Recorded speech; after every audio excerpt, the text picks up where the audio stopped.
नमस्कार भक्तों, आज मैं आपको सुनाने जा रही हूँ आखिर ऐसा क्या हुआ कि नारद जी को बनना पड़ा बंदर। नारद जी भगवान विष्णु के परम भक्त हैं। नारद जी कहीं भी जाते सबसे पहले नारायण नारायण ही कहते। नारद जी बड़े ही तपस्वी और ज्ञानी ऋषि हुए, जिनके ज्ञान और तप की माता पार्वती भी प्रशंसा करती थीं। एक दिन माता पार्वती भगवान शिव से नारद मुनि के ज्ञान की तारीफ करने लगीं। भगवान शिव ने मां पार्वती जी को बताया कि नारद जी बड़े ही ज्ञानी हैं, लेकिन किसी भी चीज का अहंकार अच्छा नहीं होता है। एक बार नारद को इसी अहंकार के कारण बंदर बनना पड़ा था। यह सुनकर माता पार्वती जी को बहुत आश्चर्य हुआ। उन्होंने भगवान शिव से पूरा कारण जानना चाहा। तब भगवान शिव ने बताया, इस संसार में कोई कितना ही बड़ा ज्ञानी हो, लेकिन श्री हरि विष्णु जो चाहते हैं वो उसे बनना ही पड़ता है।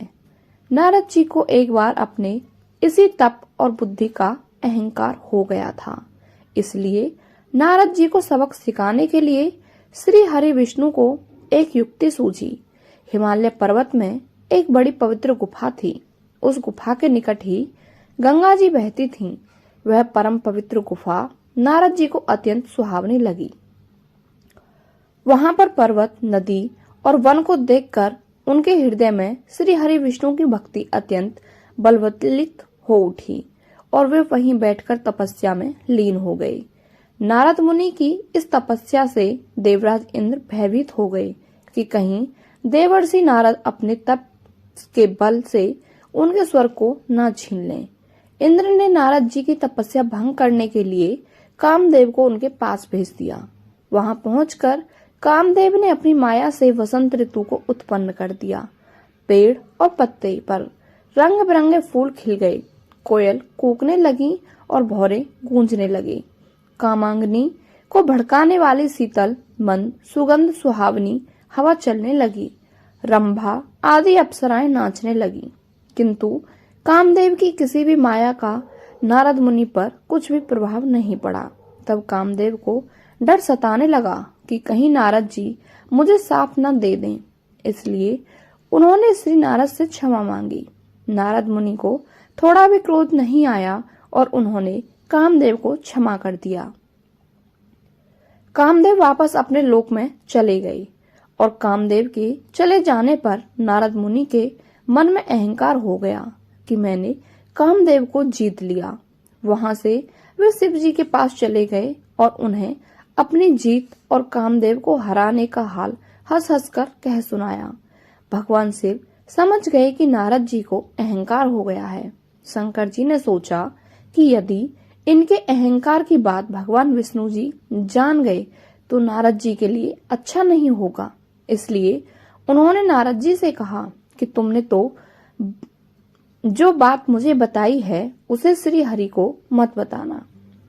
नारद जी को शिव जी की यह बात अच्छी नहीं लगी। उन्होंने सोचा कि आज तो मैंने कामदेव को हराया है और ये भी मैं किसी को नहीं बताऊं। नारद जी भगवान विष्णु के पास पहुंच गए और शिव जी के मना करने के बाद भी सारी कथा उन्हें कह सुना दी। भगवान विष्णु समझ गए कि आज तो नारद को अहंकार ने घेर लिया है। अपने भक्त के अहंकार को वे सह नहीं पाते। इसलिए उन्होंने अपने मन में सोचा कि मैं ऐसा उपाय करूंगा कि नारद का घमंड भी दूर हो जाए और मेरी लीला भी चलती रहे। नारद जी जब भगवान विष्णु से विदा होकर चले तो उनका अभिमान और भी बढ़ गया। इधर श्री हरि विष्णु ने अपनी माया से नारद जी के रास्ते में एक बड़े ही सुंदर नगर को बना दिया। उस नगर में शीलनिधि नाम का वैभवशाली राजा रहता था। उस राजा की विश्व मोहिनी नाम की बहुत ही सुंदर बेटी थी, जिसके रूप को देखकर लक्ष्मी जी भी मोहित हो जाएं। विश्व मोहिनी स्वयंवर करना चाहती थी, इसलिए कई राजा उस नगर में आए हुए थे। नारद जी भी उस नगर के राजा के यहाँ पहुंचे तो राजा ने उनका पूजन करके उन्हें आसन पर बैठाया। फिर उनसे अपनी कन्या की हस्तरेखा देखकर उसके गुण दोष बताने के लिए कहा। उस कन्या के रूप को देखकर नारद मुनि वैराग्य भूल गए और उसे देखते ही रह गए। उस कन्या की हस्तरेखा बता रही थी कि उसके साथ जो विवाह करेगा वह अमर हो जाएगा, उसे संसार में कोई भी जीत नहीं सकेगा और संसार के समस्त जीव उसकी सेवा करेंगे। यह बात नारद मुनि ने राजा को नहीं बताई और राजा को उन्होंने अपनी ओर से बनाकर कुछ और अच्छी बातें कह दी। अब नारद जी ने सोचा कि कुछ ऐसा उपाय करना चाहिए कि यह कन्या मुझसे ही विवाह करे। ऐसा सोचकर नारद जी ने श्री हरि को याद किया और भगवान विष्णु को उनके सामने प्रकट हो गए। नारद जी ने उन्हें सारी बात बताई और कहने लगे, हे नाथ, आप मुझे अपना सुंदर रूप दे दो ताकि मैं उस कन्या से विवाह कर सकूं। भगवान हरि ने कहा, हे नारद, हम वही करेंगे जिससे तुम्हारी भलाई हो। यह सारी विष्णु जी की ही माया थी। विष्णु जी ने अपनी माया से नारद जी को बंदर का रूप दे दिया। नारद जी को यह बात समझ में नहीं आई। वो समझे कि मैं बहुत सुंदर लग रहा हूँ। वहां पर छिपे हुए शिव जी के 2 गणों ने भी इस घटना को देख लिया। ऋषिराज नारद जी तत्काल विश्व मोहिनी के स्वयंवर में पहुंच गए और साथ ही शिव जी के वो दोनों गण भी ब्राह्मण का रूप बनाकर वहां पहुंच गए। वे दोनों गण नारद जी को सुना कर कहने लगे कि भगवान ने इतना सुंदर रूप दिया है कि राजकुमारी सिर्फ इन पर ही रिझेगी। उनकी बात से नारद जी मन ही मन बहुत खुश हुए। स्वयं भगवान विष्णु भी उस स्वयंवर में एक राजा का रूप धारण करके आ गए। विश्व मोहिनी ने कुरूप नारद की तरफ देखा भी नहीं और राजा रूपी विष्णु के गले में वरमाला डाल दी। मोह के कारण नारद मुनि की बुद्धि नष्ट हो गई थी। राजकुमारी द्वारा अन्य राजा को वरमाला डालते देख वे परेशान हो उठे। उसी समय शिव जी के गणों ने ताना कसते हुए नारद जी से कहा, जरा शीशे में अपना मुंह तो देखिए। मुनि ने जल में झांककर अपना मुंह देखा और अपनी कुरूपता देखकर गुस्सा हो उठे। गुस्से में आकर उन्होंने शिव जी के उन दोनों गणों को राक्षस हो जाने का श्राप दे दिया। उन दोनों को श्राप देने के बाद जब मुनि ने एक बार फिर से जल में अपना मुंह देखा तो उन्हें अपना असली रूप फिर से मिल चुका था। नारद जी को अपना असली रूप वापस मिल गया था, लेकिन भगवान विष्णु पर उन्हें बहुत ही गुस्सा आ रहा था, क्योंकि भगवान विष्णु के कारण ही उनकी बहुत ही हंसी हुई थी। वे उसी समय विष्णु जी से मिलने के लिए चल पड़े।